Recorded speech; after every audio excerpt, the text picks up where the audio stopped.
Welcome back to the channel. I have a very interesting product to show you here today. Your pressure washer people will recognize this as a flat surface cleaner attachment for a pressure washer. So this doesn't clean by itself.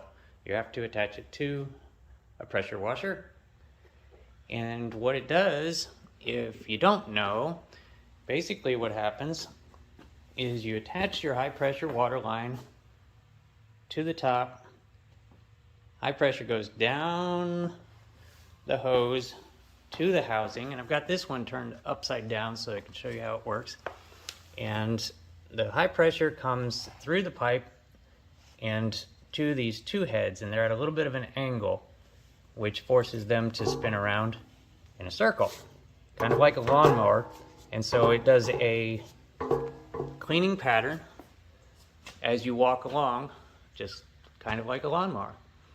Now, normally that's where it stops, but as you can see, this one's got a little bit of extra stuff on the front. And what that is a extraction tube. So it works on the Venturi effect, which is basically a high pressure small line passing into a large line, creates a suction. And there's your downspout right there. Your down tube goes down into a circle pipe